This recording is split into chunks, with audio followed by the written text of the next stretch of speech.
I'm Al McFarlane. Welcome to the Monday edition of Conversations with Al McFarlane. Mondays, we normally connect with people that want to serve you, serve us as candidates or as electeds. And today we continue in that. But there's a lot to unpack. What a weekend, what a week. And I say that not with a great deal of joy, but with a degree of sadness and disappointment and hurt for all the things that have happened. Our people in reckless gunplay. Gunplay is reckless by definition, but people killed and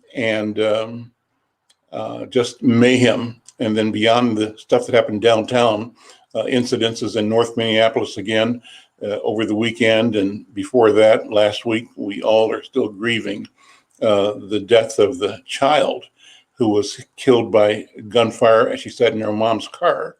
And then the other two children, an 8-year-old and a 10-year-old, both hospitalized in coma right now behind gunfire. Well, we're going to talk about that and more.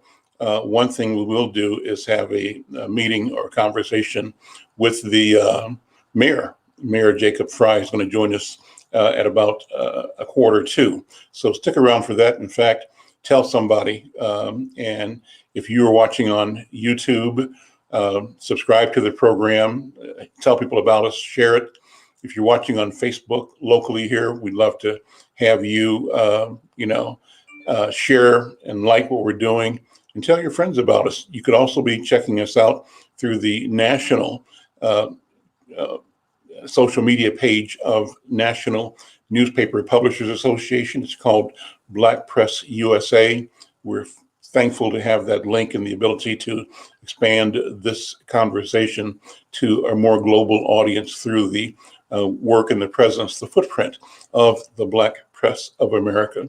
Well, I want to bring in the guests who are here right now. Others will be joining as we go and start talking about people's experiences and feelings about what's happening right now in our community. And so, Kelvin, you can let people in. There we go. I see Mickey Moore is here and Diana Hawkins is here first.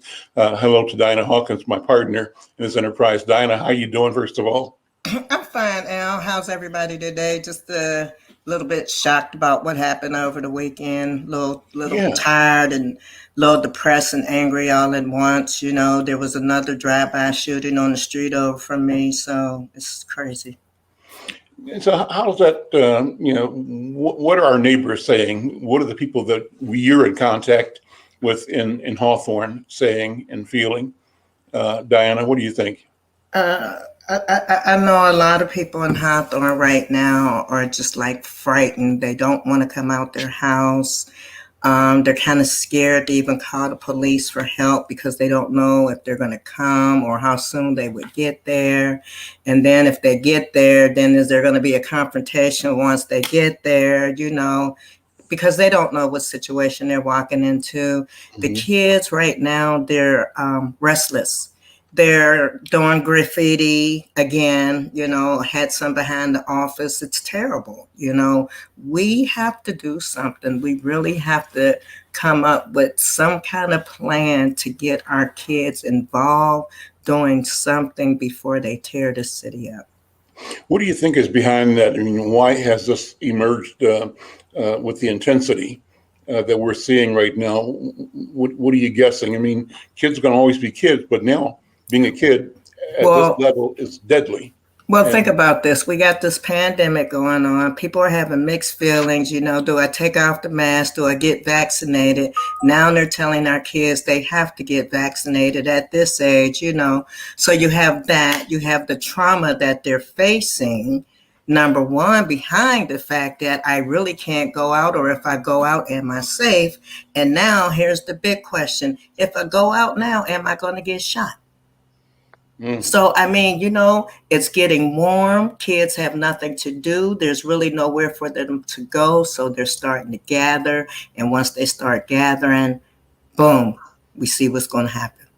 The same way with the young man that was due to graduate Saturday, that really touched my heart. Hours, innocent bystander. Yep. getting a degree in engineering from the University of St. Thomas in downtown Minneapolis. Uh-huh. A night of celebration before, walking across the stage with his bachelor's degree, now dead. His chair empty, his sister accepting the diploma on his behalf. But how tragic is that? How horrible is that? And the question is, I asked somebody, I guess there were two shooters downtown, one of them dead, and I think there's been an arrest of the other person. But 10 people shot? Yeah. Unbelievable. Dee Phillips is with us. Dee Phillips is part of the Hawthorne community. Dee, how are you doing? I'm just starting off with impressions, feelings and thoughts. What are your thoughts, feelings as a longtime organizer and resident of North Minneapolis? And you're on mute. Muted. She's muted. Sorry. There we go. I don't want to go back to the way it was when I first started getting involved in the 90s. When we were, what was that, Murderapolis at that point? I find this so frustrating. And I wish I had an answer. I wish I had the solution to all of this, but it's so frightening and so frustrating. Well, Mickey Moore is here again. Mickey, thank you for being here again. You're part of an open call. We've invited candidates for city council and for mayor and other offices in Minneapolis and Twin Cities to show up on Mondays just to share their feelings, to promote their campaigns for sure, but also just create and participate in conversation about what it means to have a sustainable, livable, workable, safe community. And before we started, Mickey, you talked about, in that spirit, you had taken your daughter downtown to a rally. I'm gonna let you, that's a great story. Start with that. Talk about what your experience was and just your your feelings about what happened. Well, so thank you so much, Al, again, for having me. I just really appreciate the opportunity to be a part of this group. Yeah, I brought my 11-year-old daughter. It would have been her first foray into the demonstration crowd or the rally crowd. It was supposed to be a memorial. It was called a rally. I heard some people talk about it being a protest and a demonstration. So I'm not 100% sure if everybody who was there was on the same page with what we were doing, with what was supposed to be the plan. But it was not what I had hoped for. It was not what I expected. I was thinking something along the lines of a memorializing the George Floyd incident and the man himself. I didn't know it was going to break down so quickly into, political rhetoric and political grandstanding and more of the kind of just self-serving kind of opportunist thing that certain people are looking for a chance to get on the news or, make a name for themselves. And, it was really very little calling to action. It was very little memory and memorializing and remembering. It was just a lot of different voices, some of them very loud, some of them very vulgar. There was a lot of foul language being used. And it just wasn't the place, really, I felt, for an 11-year-old girl. And so I just had to remove myself from the situation on her account. Which event was this? There were several of the weekend. Which one are you talking about? One downtown, right in front of the Hennepin County Government Center. That's where it started. And then, meandered through downtown for a ways. But it was very uncontrolled. Who were the main speakers? Who were the main? Al Sharpton was there. The famous civil rights attorney Benjamin Crump was there. He's done a lot of great things for the families of victims of police shootings and excessive force incidents. And it's not that any individual person was doing the wrong thing. It's just that there was no comprehensive or cohesive strategy behind what we were all doing there. I was under the impression we were going to have an opportunity to really memorialize. This is the 1-year anniversary of his death. It's close to it. It's the weekend of that. And so I thought we were going to have a real opportunity for communion, for some solidarity, for some respect, for kind of a vigil, kind of a tribute. But it wasn't what I expected. It was much more of a kind of a come all, whoever wants to get up on stage and say their piece kind of opportunity for people to really just let loose. If they wanted to complain about the police, if they wanted to complain about the gun violence, if they wanted to complain about what we haven't done in the last year, if they wanted to complain about just the overall situation for different communities, there was no cohesive organization to it. And I felt bad for that. I felt like there was an opportunity missed, because there was a lot of television cameras down there, a lot of press coverage, and there was really no cohesive message that we were able to send out. We had an opportunity to say something and to be of one mind and be unified in our message, and we just missed that chance. So let me pivot, Mickey, to have you talk about your campaign, your candidacy, and always we want this to be a place where you can try to win voters over to your point of view and clarify the issues. But obviously, as we started, the issue of the moment is the crisis we're experiencing. That crisis includes COVID-19, for example, the still disparate impact of that pandemic on our community, and either through, for whatever reason, the slow adoption or embrace of the vaccination, the people with hesitancy, or other things that keep them from stepping forward. Whereas generally our state probably is among the best in the country in being responsive to the vaccination opportunity, we still got problems in our community. So that's one piece. Then we have what you're talking about, the memorialization of the tragedy of the death of George Floyd, and how that's on the mind of everybody in the city, but also in the country and around the world. And against that backdrop, what we're experiencing in this marked increase in violence in our community, young people, and Diana and I were talking about that before we started, but talk about your candidacy in the backdrop of these things that are significant stressors to what it means to be community today. Well, it's very interesting. You're right on time, Al, with that, because the candidacy and the campaign has really devolved into a single issue situation. We are not talking at all about affordable housing. We're not talking at all about the homelessness problem that just ravages my ward, Ward 9. We're not talking at all about really the environmental justice issues and some of the larger, longer term concerns that have been a problem historically and will likely be a problem going forward. Because every single person that I speak to, whether it's a business owner, whether it's a resident, whether it's a renter, whether it's a homeowner, what they care about right now is that we are in the midst of a public safety crisis, the likes of which we've never seen. I know Dee referenced the mid-90s and our Murderapolis tag, and people remember that. But people also remember that when that situation really rose up, we as a city government came up with a very effective strategy and policy for dealing with that. Our mayor, our city council at the time, our chief of police, our police department, we banded together. We came up with a set of strategies and implemented them immediately.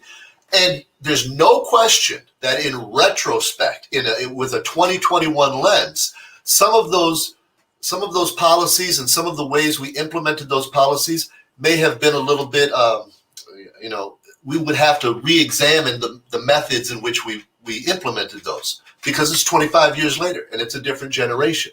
But at the same time, we acted quickly and we acted with determination and commitment, and we saw results.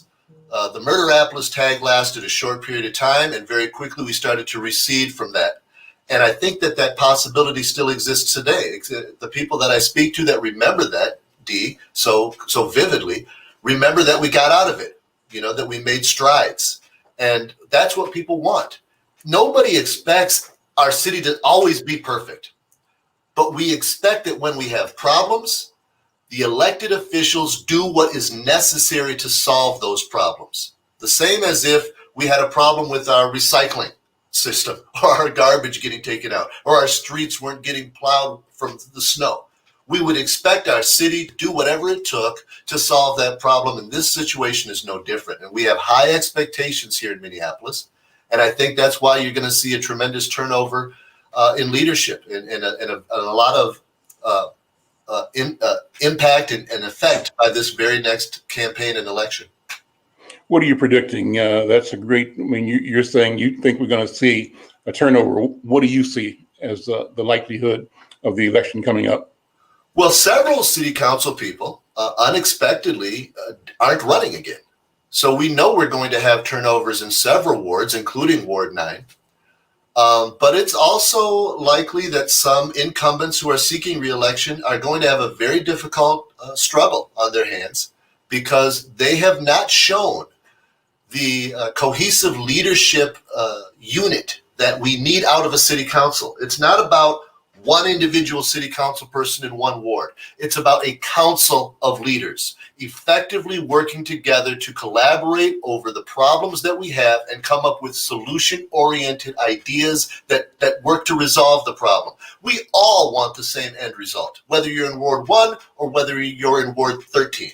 We all want safe streets. We all want to be able to enjoy our parks and our lakes. We all want to be able to go out to visit the businesses now that we're seeing some relaxation on the lockdowns and the restrictions and the limitations that we had experienced for so long. We all want to be able to enjoy our city the way we have for so long. We all want that. We're of one mind when it comes to what we want.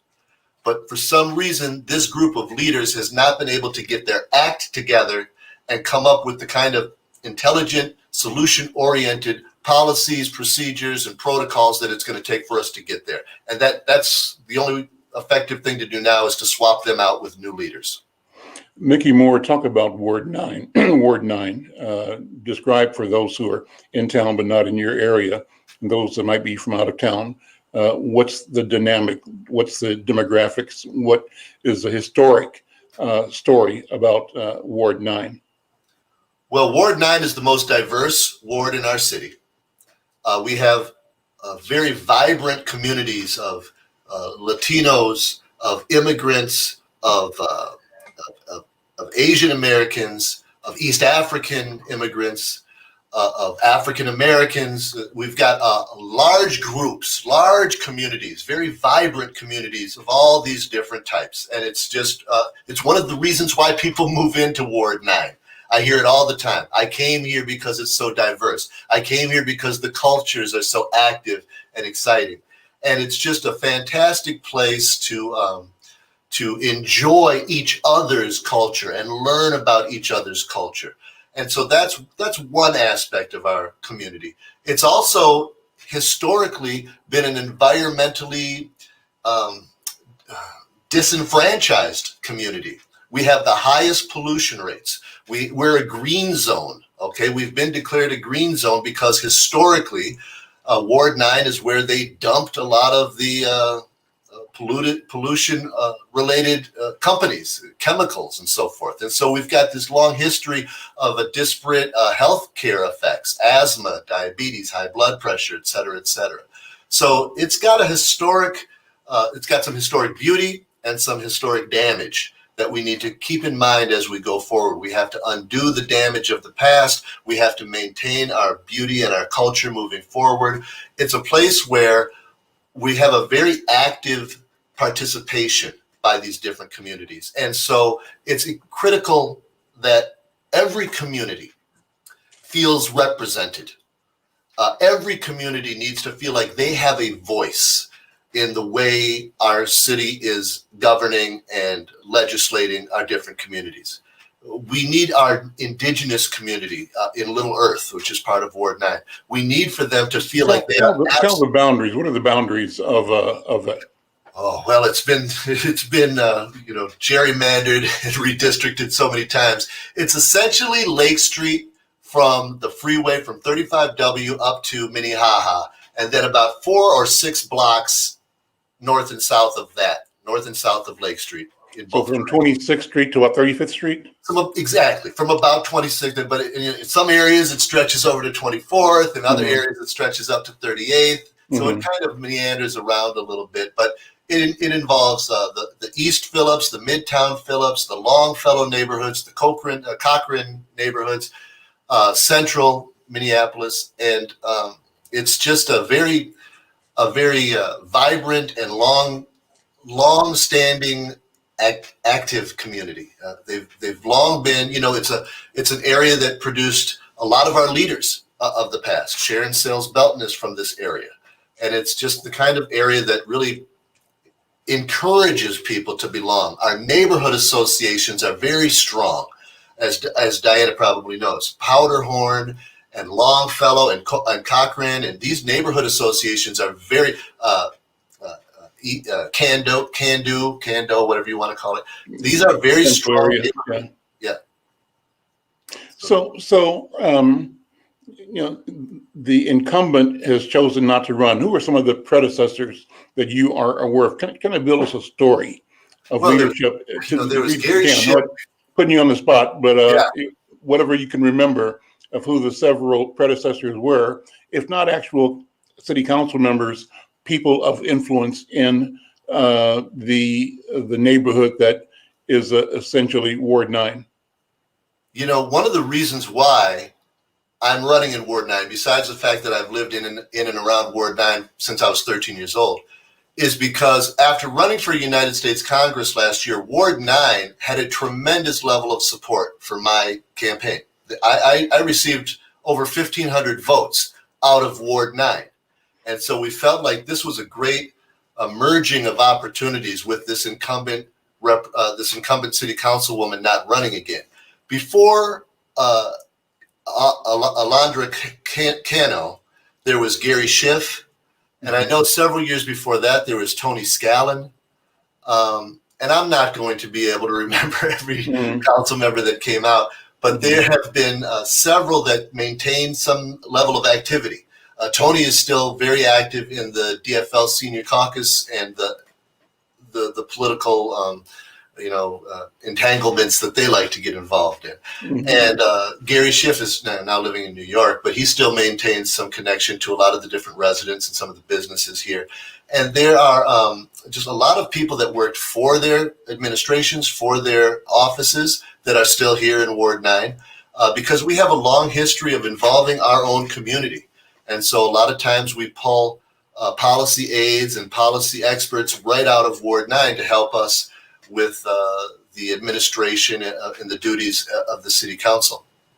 So the boundaries, your ward is bounded by, on the south, is it Ward 8 or Ward 10? It's Ward 8 on the south, Ward 10 on the north. Okay, Ward 8 on the south of you, and Ward 10 on the north. And then to the east of you, is it Ward 7, or what's the ward east of yours? Okay, Across the river. Yeah, Ward 2. Across the freeway. Yeah, okay. From not east of you, but west of you. Yeah. Technically, west would be Ward 8. Okay. Technically, and again, the wards are so gerrymandered and lopsided that they're not perfect squares anymore. Technically, west would be Ward 8, south would be Ward 10, north would be Ward 6, and east would be Ward 2 and also 12. Okay. And I raised the question to get a sense of, I don't know if you're the one or somebody else on one of the programs last week I think it was you, talked about generally the city works, and it works for most wards, but there are 2 or 3 wards that it does not work for, and that it has consistently failed. Did you say that last week? Yes. I think that was I thought about it all week, and I thought it was an important observation. And so the question is, what is not working in Ward 9, say Ward 4, 5, and 6? I think those are the ones that probably have the most depressed conditions, maybe the highest number of people of color between them. Most of the people of color in the Twin Cities live in those wards. And then on the other hand, Wards 10 and 11 and 12 seem to be, kind of like Ozzy what's his name, Ozzie and Harriet type communities, or what are some of the other iconic families, Ozzie and Harriet and Ward and June Cleaver, Right. suburban in the city. But, life is good. Life is good for people over in Ward 7. And so talk about the dynamic. How is it that certain neighborhoods find themselves consistently under-resourced and grappling with the cost and the of disenfranchisement, the cost of neglect, and the cost of whether intentional or sinister or not, but racist policy, racist structures and histories. What do you think? Well, I don't think it helps us to bury the lead, Al, and you hit it right on the nose as you introduced the idea.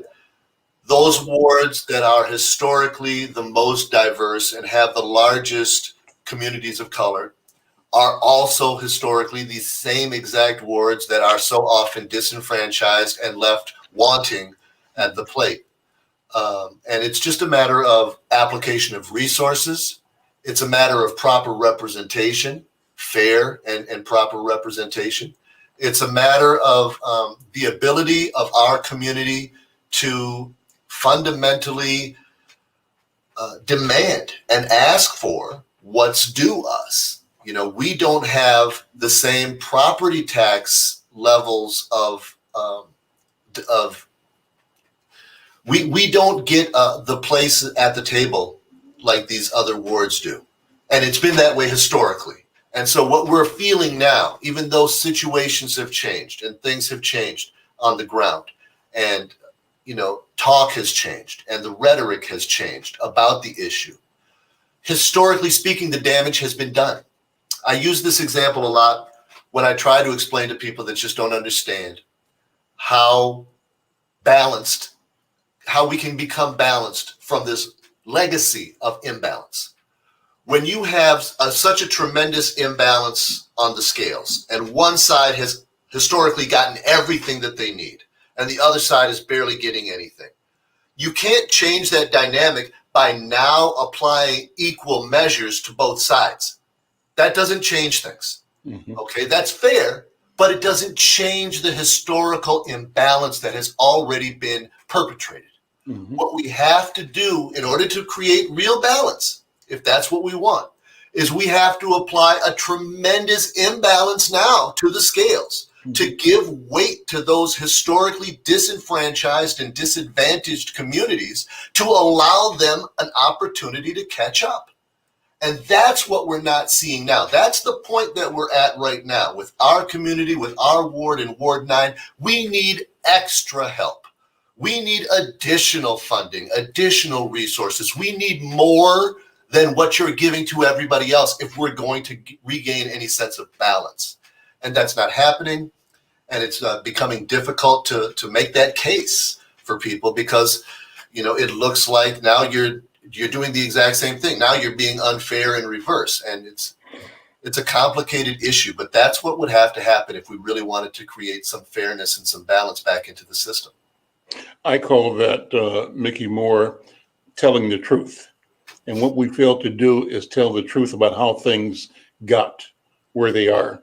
And so we turned either a blind eye or we agree to be silent as we witness policies, practices, incidents that cumulatively and systematically exclude, deny, deprive people from full participation. And then we figure out ways to blame them for their not being at the table where the decisions are being made. And we make up rules that conveniently excuse our, sometimes I think, bad intent. We say, well, the decisions are made by those who show up, but we make sure that nobody else can show up. And when they show up, we also plan to have the meeting before the meeting and the meeting after the meeting where the real deal gets done. And so that we have inclusion as a charade. And that is really sinister from my point of view. But I think that's all on the table right now. I think that we're at a point of significant change, significant awareness and a significant demand for transparency, such as we've not seen before. Now, whether it lasts, who knows?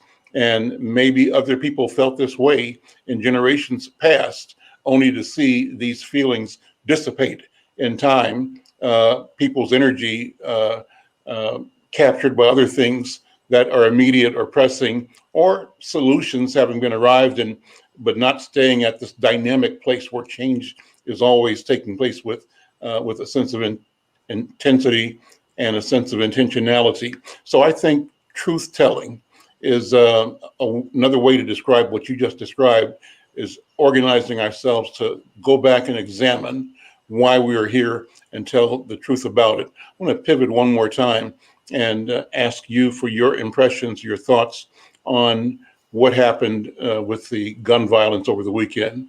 Where do you see us weighing in? And what can politicians do? What can a city council member do in Ward 9 to mitigate this growth of violence in general, youth violence in particular? Of course, that includes, violence by police that's unnecessary. It includes violence against police, totally unacceptable and unnecessary. And it includes violence between people in our community. What do you see as the role, the province of city council, and what is your message as a candidate to address the issue of violence in our community? Well, there's no question now that a large portion of the solution comes from the way in which the city government executes its command over our public safety system. Mm-hmm. So how we operate our police department and the associated departments is a critical component of how we get to the bottom of solving this problem. There's no question about that. And we've talked about that before on this show. And I've been talking about that since I started running for city council. And it's not that I don't want to talk about that. I'm happy to talk about that. But there's an element here that we're not talking about. Both the chief and the mayor have recently released different statements. And they mostly talk about the police department and what the police department can do. But there are huge chunks of their message that have been omitted, that are missing, that have to do with the responsibility of our community, of those parents and guardians, of the people who are involved in this behavior. And as somebody who has grown up in this community for over 50 years, I understand completely how difficult it is to find your way, and how sometimes things are stacked against you, and how there are systemic issues that discriminate against one community or another. There's no question about that. Nobody's arguing about that. But at the end of the day, there is a level of personal responsibility that we have to begin to take for ourselves, and a level of responsibility we have to take for our family members if they are our children. And nowadays, children might be 25 years old. But if they're living at home and they are engaged in criminal activity, and you are not doing your part to prevent, stop, or inhibit that, then you are a part of our greater problem. You, as responsible parents, guardians, older members of the family, whomever, have got to begin to assume some level of responsibility for helping us solve this problem, or it's never going to change. The number one influence in a child's behavior is their parents and guardians. There are always going to be examples of kids on the same block as gang members and people who would commit criminal behaviors. There are always going to be children who had those same exact situations, same level of poverty, same poor education, but they overcome, they persevere, and it's always traceable back to their parents, their guardians, their influences at home.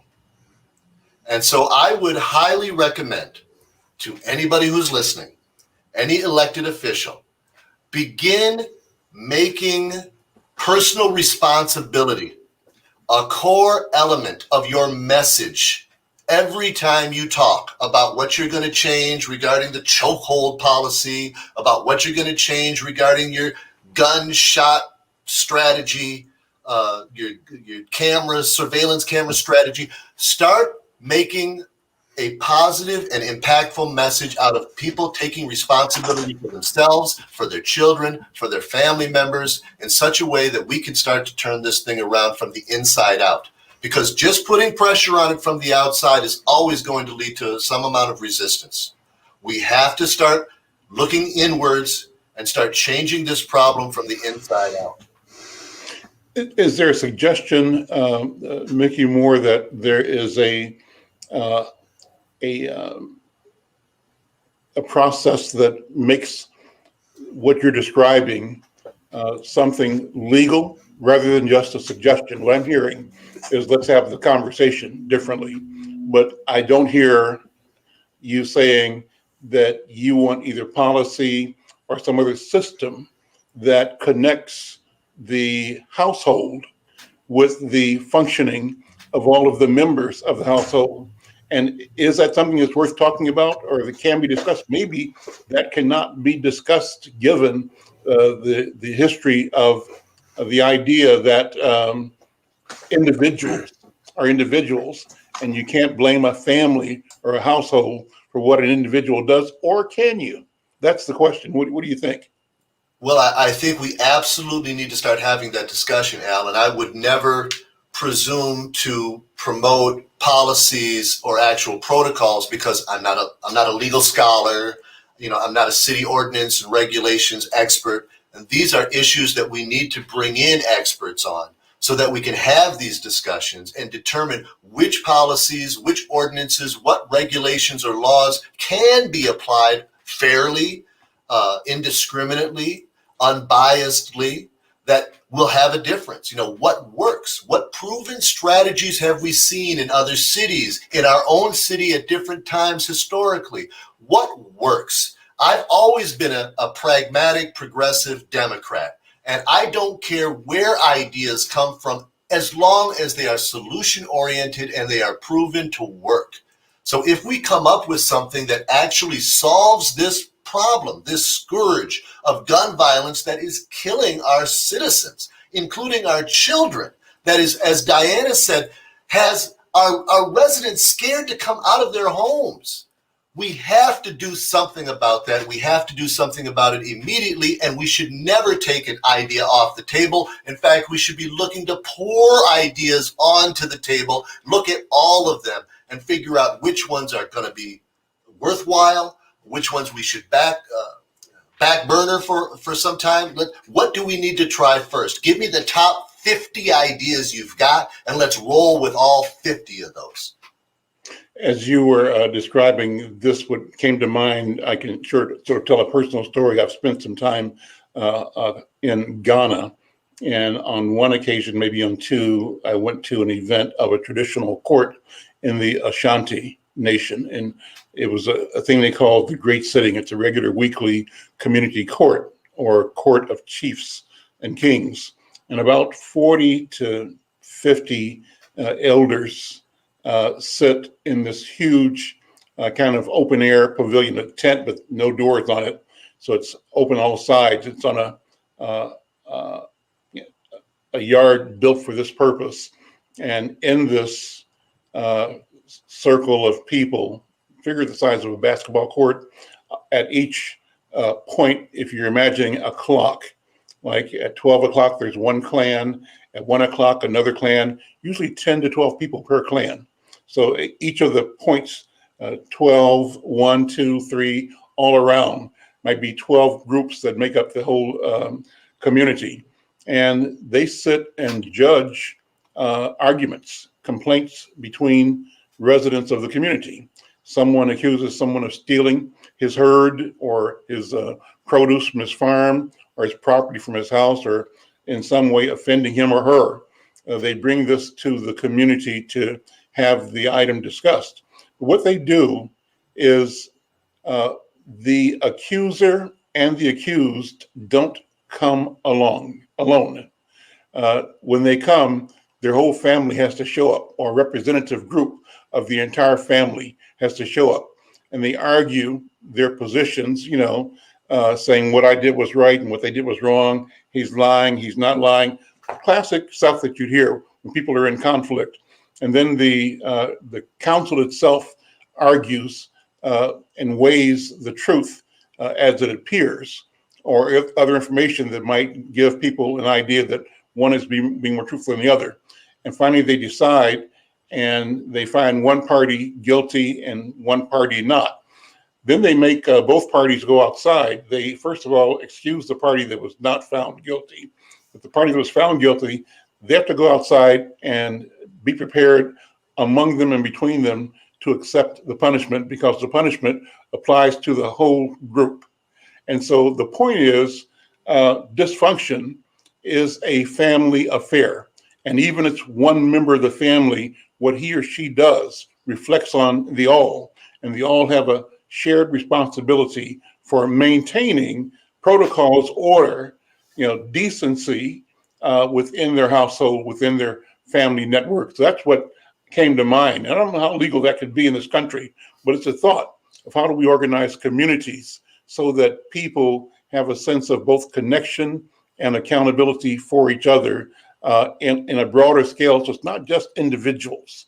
One person did something and that's him. It's more than that, because he comes from somewhere. She comes from somewhere, and she's part of something.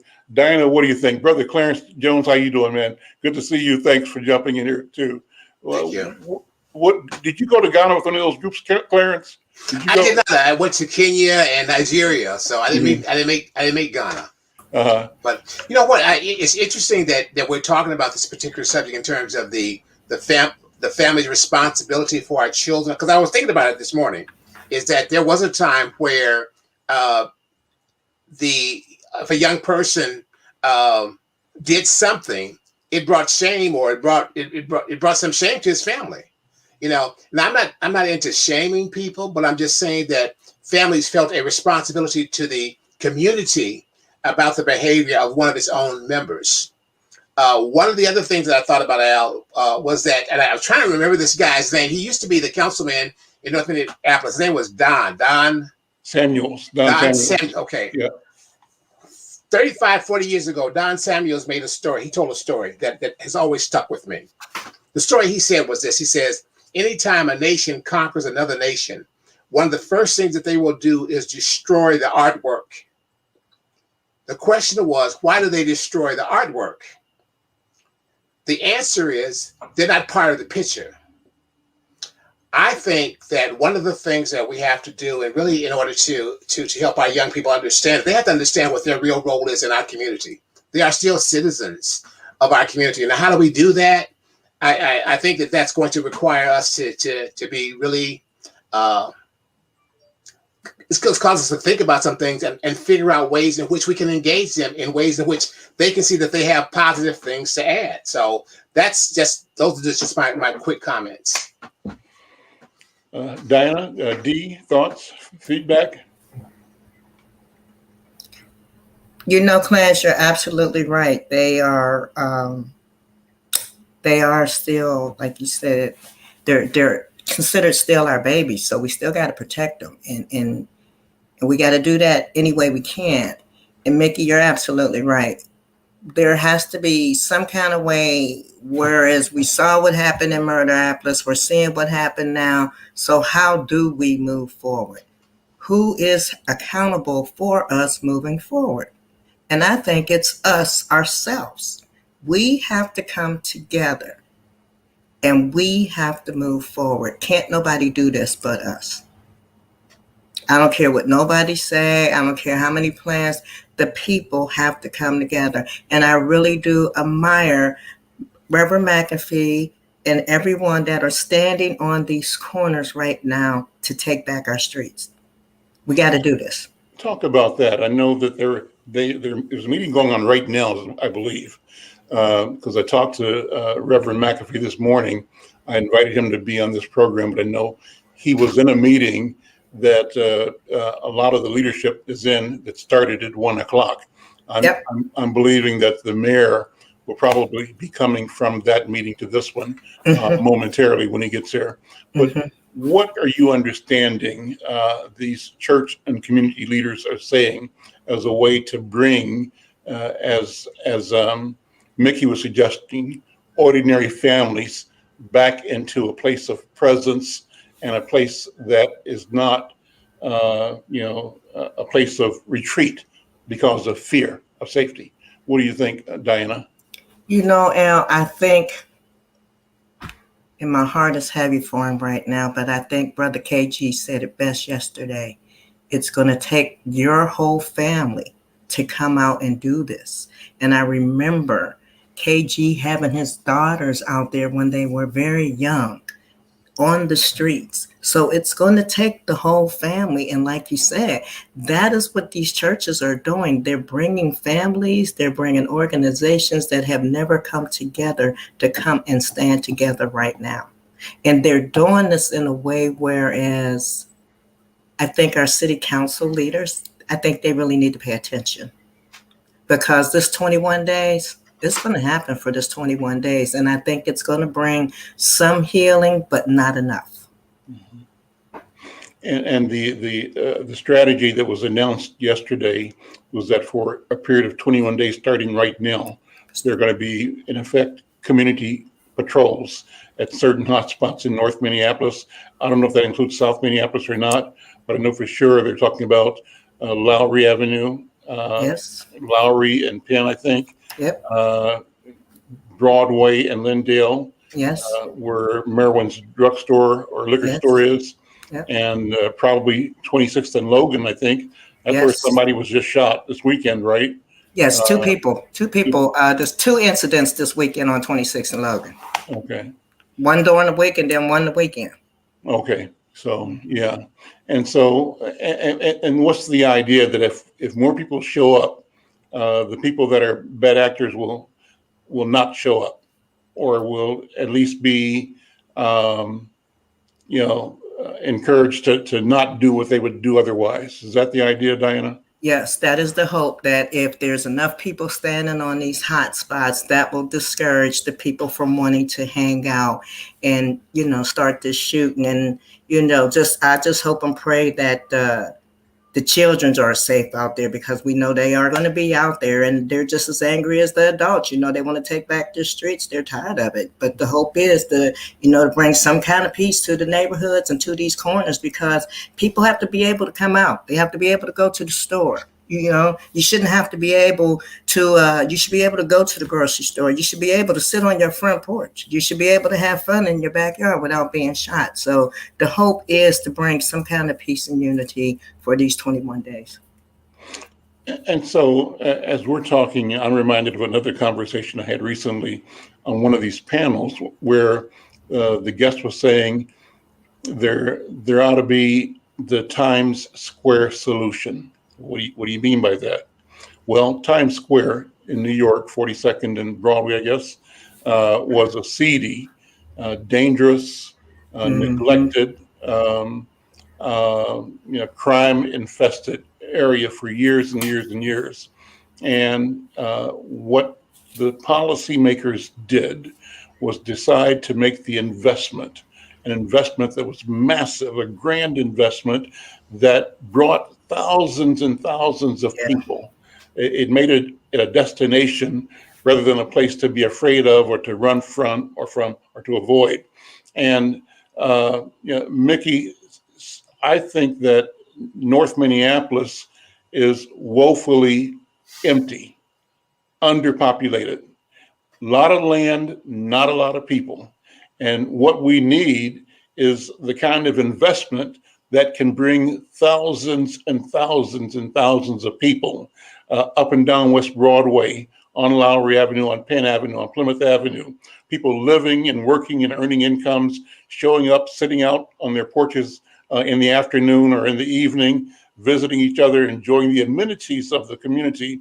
And the same thing should be true in South Minneapolis along Lake Street. A lot of good stuff is happening. A lot on the west end of Lake Street. I'm thinking there's some things happening on the east end of Lake Street.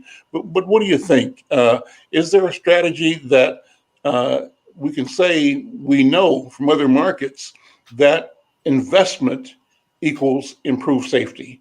More people equals better access, better opportunity, and a more vibrant and viable economy in a neighborhood. What do you think, Mickey? Well, there's absolutely a direct connection, Al. Good businesses, good jobs, bring in good people, create good neighborhoods, and there is just an absolute correlation between the idea that it is just plain harder to be a criminal in a good neighborhood. Mm-hmm. It's easy to be a criminal when your neighborhood is falling apart. It's easy to fall back on crime when you're looking at abandoned buildings and abandoned lots and broken glass and busted cars, and things are looking bad, looking distressed. It's easy to fall into criminal behavior, and it's easy to justify and rationalize away, kind of giving into those callings. But when you've got a nice neighborhood with a solid investment, I mean, that is literally the word, Al. You called it out. Investment. When we put our effort and our money behind something, we want it to succeed. We need it to succeed. As a people, as a city, as a group, we demand that it succeeds, and we do those things that are necessary to see that it succeeds. So I don't think that the solutions are hard to find or complicated or overly complex. They're really quite very obvious. We're not lacking in solutions. What we're lacking in is a strength of leadership and maybe some political will to do those things that we all agree are necessary and will work. And so if we can make that clear and make that case plain, here are our solutions. And if we can combine those solutions with the right leaders to get those things done, I think we'll see drastic changes, drastic improvements, and it doesn't matter over south, over north, where it's happening, because these solutions work no matter where you are. And so my question is, when was the last time there was a drive-by on 50th and France? And my answer is never, that I know of. And the question is why. And the answer that I bring is that that neighborhood, I'm visualizing like a cube that is X number of layers deep and X number of layers wide, and that's vibrant, and it's like a matrix that has all kinds of levels of redundancy in it, and that the people inside this complex community have 8 or 9 things, both pushing them gently and tugging them gently towards being their best selves.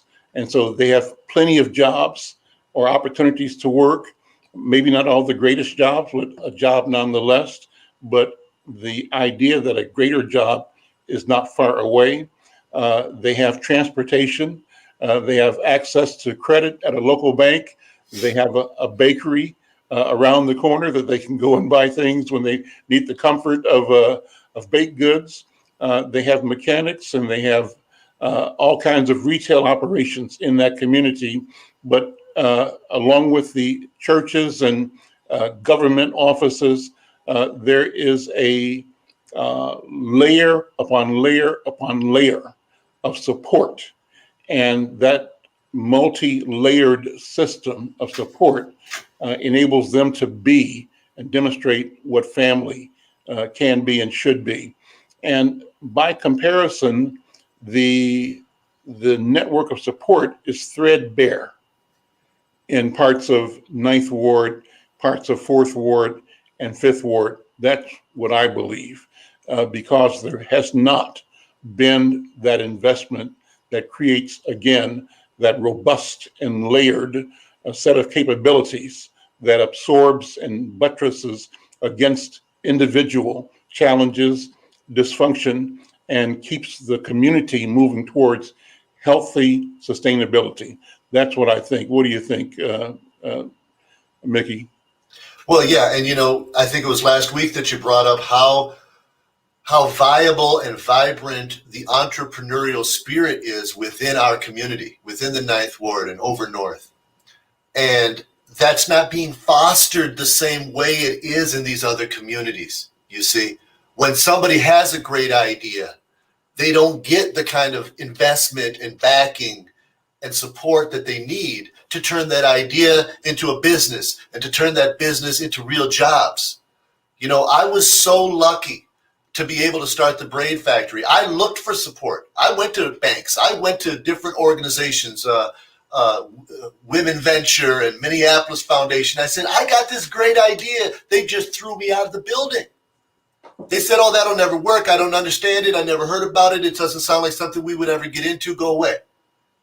I was very lucky to be able to start the business off on my own at a very low level and get the kind of support that I needed to be able to grow it very, very quickly, because it was a great idea. And it's lasted for 25 years, and we've serviced over 300,000 people since 1996 as proof of how great an idea that was. But that was almost for nothing. It almost didn't happen. For all I know, 10 other people had the idea of having a braid factory before I showed up and were stonewalled. How many people have we employed over the last 25 years? How many different businesses have sprung up because of the braid factory? You know, we make training, business management, and business ownership part of our Hold on a second. I think we've got Mayor Fry. Kelvin, can you see Mayor Fry? There we go. Yeah. We're waiting on him to show up. Mayor Fry, how you doing? Thank you. We've had a great conversation here. I think you know everybody on the panel, but I wanted to take this time. We'll go over our regular time to have you talk about a couple of things. One, whatever's on your mind, number one, right now, because the city is in a state of shock, I think, at all the news we've had. Plus, we want to talk about where we are a year later. The impact of George Floyd, compounded by the city's response and the state's response, the nation's response to the coronavirus pandemic. So Mayor Jacob Fry, thank you for being here. How are you?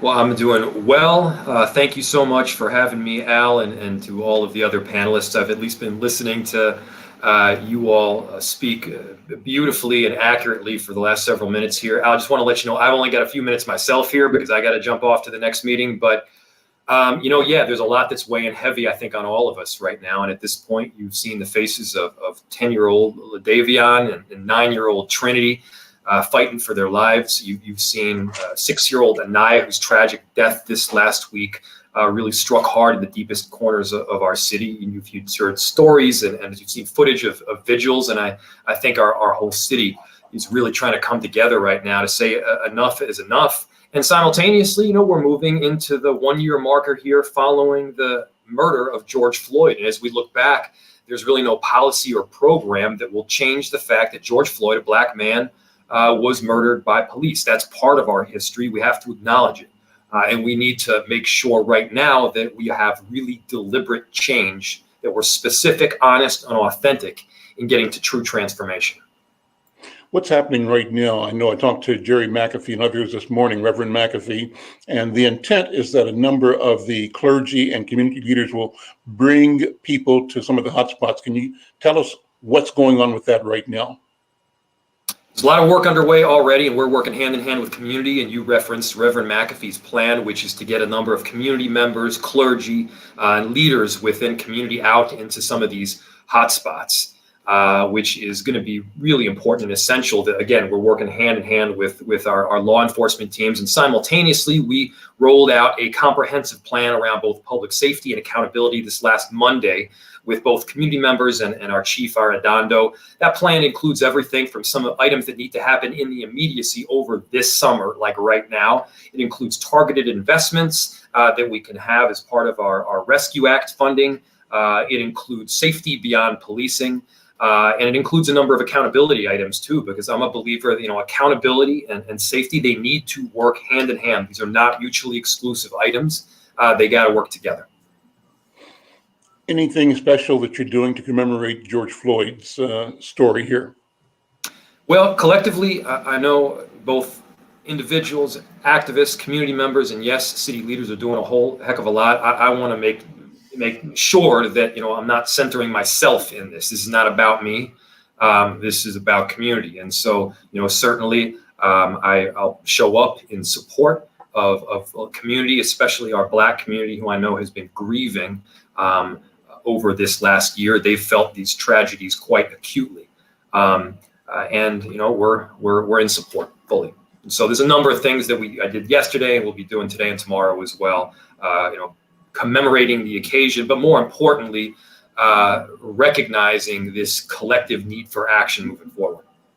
Last question, Mayor, and thanks again for taking time. Before you came on, I was talking about what I believe is the need for massive investment to bring people, lots of people, into Ward 5, Ward 4, Ward 9, that bodies, lots of people living sustainable lives, are the long-term antidote to the crime of opportunity, the crime of neglect, the crime of desperation that we're suffering right now. Do you see any way of using some of the federal support now to jumpstart massive investments into North Minneapolis and South Minneapolis to motivate and support local entrepreneurs to grow businesses and grow jobs? Absolutely, that needs to be a critical component of the funding. And before I give my answer here, Al, I'll note that my staff just told me I have a little more time than I thought. So I might have time for another question, but you've got some extraordinary other individuals here. I don't want to occupy their time either. One of the big pieces that I think we often forget to talk about is ownership. I mean, owning property, owning real estate, owning business. What I don't want to see is us get through all of these crises that have been sandwiched on top of one another, and then have the people that have made these communities wonderful to begin with get displaced because the values rose, the rents got jacked through the roof, and they got the boot from these neighborhoods and these corridors that are wonderful because of their investments, because of their sweat and their work. You can't have that. And so one of the things that we're working on right now is called a Commercial Property Development Fund. It provides patient capital and gap financing to bridge that differential, to allow for these Black business owners, whether that's at 927 West Broadway or Baldwin Square or Houston White Men's Room, to again, not just own the business, but then own the underlying real estate so they reap the gains of that valuation increase when it comes. That's got to be an important concept here, and it's something that I know we're going to be investing in. And yes, rescue dollars can help with a number of those concepts because, look, and I know many have said this before, but this is not just about rebuilding. This is not slapping a new thing of paint on and putting up a facade and a nice awning. Yeah, it is that, but it's also full transformation as to how our economy functions, and I think that's what we need to get to. Years ago, Mr. Mayor, there was a program that came out of federal funding, probably through the CDBG system, but it involved the state and the city, the state, I think in particular, underwriting jobs, apprenticeships for businesses and community. I just remember that when I was starting Insight back in the 70s, or maybe a little bit after that, there was a time when I was able to hire about 5 workers that I could not afford alone. But this program, it was called the Mead Program, MEAD, you should look it up, allowed workers to work for me and for 20 weeks with no cost to me and a regular paycheck to them. And the commitment I had to make was to keep them on board after the underwriting ended. What if we could find a way to bring jobs to 1,000, 2,000, 3,000 people in North Minneapolis and Ward 9 through programs like that? Is such an idea on the table anywhere presently? Such an idea should be on the table because that idea is tried, it's tested, and it works. And Al, you were talking about the program as to here in Minnesota. One of the programs that I'm most familiar with is actually the one coming out of the county in which Atlanta is situated. And this is now going back maybe 10 or 12 years when I think it got started. But what they recognized was that you had employers that were looking to hire. You had employees that wanted to work, but for whatever reason, they weren't making the connection. And one of the main reasons they weren't making the connection is the employers didn't want to spend 2 or 3 months, whatever it was, training in this new employee to get situated and set up. And so what they did is they basically subsidized the checks. They subsidized the wages for that period of time, an initial 2 to 3 months. Now, after that 2 to 3 months was up, you had an employee with a job. You had an employer with a productive worker. And by the way, you weren't then paying unemployment benefits anymore. And so I think this was like a win-win-win. It worked all around. And I think, yeah, that's something that we can and should get set up here. It's got to probably be a little bit more of a regional strategy. We got to be working with like county and state partners as well to do this properly. We could do it on a smaller level, but smaller solutions I don't think is the strategy for where we need to go right now. It needs to be comprehensive and wholesome.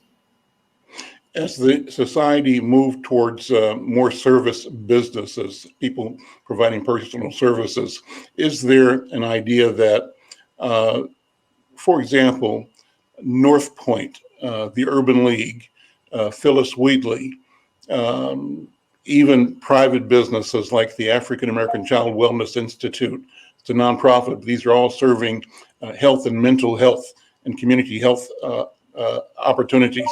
What if there was a way to put 1,000 people to work in organizations like that? So the question is, what would you do with 1,000 people working at North Point and Urban League? How could you keep them working? What if the job was going door to door and making sure that each person assigned has the job and gets paid for making sure everybody in a 1 or 2 square block area has what he or she needs to be a functional member of community and of the neighborhood? But there's got to be a way to invest in people so that you move money in the form of paychecks around serving the people who are marginalized and left out. You convert them from being just recipients to being actors in their own problem solving. What do you think, Mayor Fry? I think it's a great idea. And, right when I got on, I heard Mr. Mickey Moore talking about, I don't want to say an exact similar program, but at least talking about this whole concept of getting people kind of structured in a way where they can then reap the investments and the benefit of the employment and the work. And we have these tried and true institutions, and you named several of them, like the Urban League, that have been doing this work for quite some time. And, the system is there right now to get this work underway. And so, if there needs to be a shift here and there to make sure that they're properly situated to offer this new program, yeah, absolutely. Let's do it. Mr. Mayor, thank you so much for taking time to be with us today. You're welcome to come back anytime. We want to use this Monday's program to always talk about political options, civic engagement, and you've got some challengers ahead of you in the future, but I think you welcome the challenge because you welcome civic engagement, the idea that the public has a voice that matters. So thank you. And we'd love to have you back to talk about what you're doing, your vision and your work, and what you see our community becoming as we keep moving down the road. Thank you again, Al. And I'm sure as we encounter those challenges, I'll be getting back on here with you. So again, appreciate your willingness and your coverage. Thank you so much. I'm Al McFarlane. What a wonderful program today. Thanks to Mayor Fry. Thanks to my colleague, Diana Hawkins and Dee over at Hawthorne. And thanks to candidate, Brother Mickey Moore, and our colleague, Clarence Jones. Thank you all for being here. Good program. Thank you so much. And we'll see you tomorrow. Take care.